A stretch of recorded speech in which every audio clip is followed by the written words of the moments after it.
Hey everybody, it's Neil Myers from WineExpedition.com. We're here at Pinot Days in Santa Monica, having a blast. Here with Josh Klapper. How are you, Josh? Hey, what's up? Josh is the winemaker at La Fenêtre winery. And Josh, I have to tell our viewers about your sort of trajectory into winemaking. Cool. It's fascinating to me. You started out as a sommelier.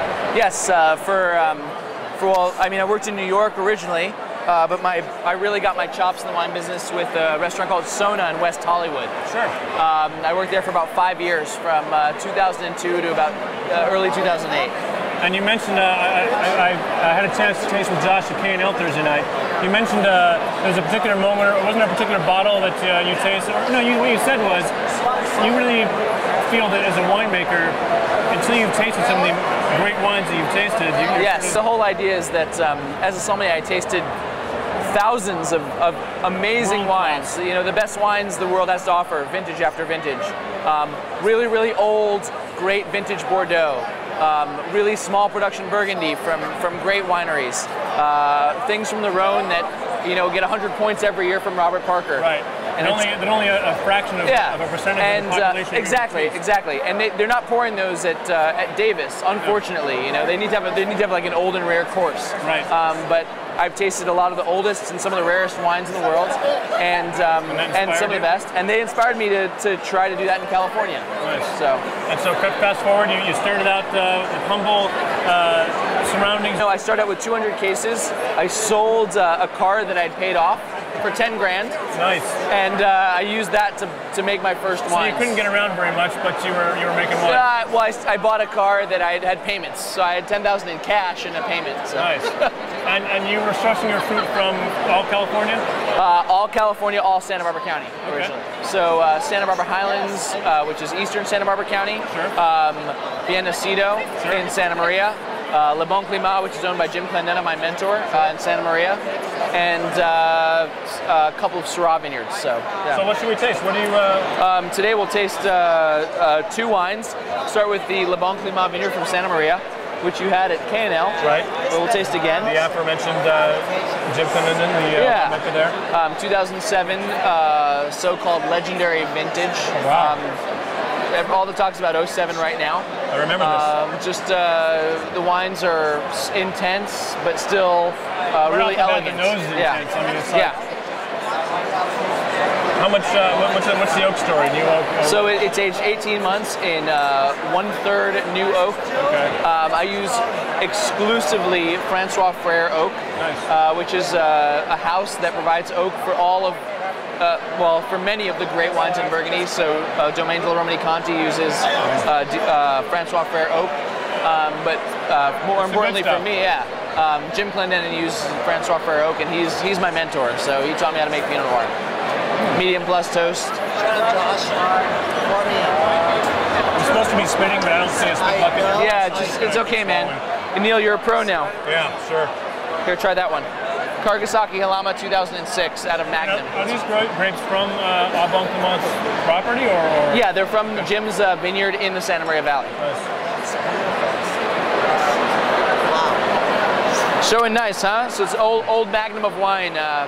At these tastings, I like to bring stuff that's a little bit older in age, so people can taste the current stuff. It's nice, they can buy it. Sure. But it's nice when they know that, hey, you know, this is what he did a couple years ago. And that's over there? Yeah, why don't we do that one next? Let's do one more of these. Okay, cool. And then what was the price point of what we just said? That would be between 50 and 55 retail, depending on where you're getting it. At the winery, 55. I wanted to say before I forget, it's exactly as you described it. I mean, it definitely is intense. I mean, the fruit is not shy at all. Oh, absolutely. But at the same time, it's balanced. Yeah. It's got an elegance to it. Well, that's the key. That's the key. So that's the Calmont Creek 2007. So the first one was Santa Maria Valley. The second is Santa Rita Hills. I find this one to be a little less intense. Adam, and a little. Can you handle all these pieces? Thanks, man. Yeah. A little less intense, and a little more sort of rounded and. Yeah, I mean that's the basic difference between Santa Rita and Santa Maria. Santa Rita, you get a lot of power in the wines. Sure. Santa Maria, you get, in my opinion, just a little bit. It's a little more elegance. Mm-hmm. They're both elegant, but you know, I liken it to kind of masculine and feminine Pinot Noir, or masculine and feminine Burgundy. Santa Maria is very feminine. Santa Rita is very masculine. So black fruited as opposed to red fruited. I like that analogy. Before I let you talk to anybody else, let's try some of this. Oh, cool, yeah. So, like I said, I always bring some older wines because it's nice to taste current wines, but it's also nice to taste stuff that has a little age on it. So this is an 06, not very old. I poured out the 05 and 04 before you got here. Sorry, buddy. Should have been quicker, man. You know, this place is pretty crowded. I know. It's pretty tough to navigate, and you were by yourself, so I didn't want to bother you. Oh, it's insane. Fair enough. So this comes from the Kargasaki Halama Vineyard, owned by a guy named Peter Kargasaki. He's a great farmer in Santa Barbara, in the Santa Rita Hills, and this is actually right outside of the Santa Rita Hills. Okay. It's on Halama Road. Beautiful drive down to the beach, one of the most beautiful beaches in California. Gray a lot of the time, but if it's a beautiful day and you get sun, Halama is unbelievable. And it's the only vineyard down the road. And it's just a beautiful property where it's all Pinot Noir with some interesting clones. I got fruit in 2006. It's the only time I got it from there, but nice.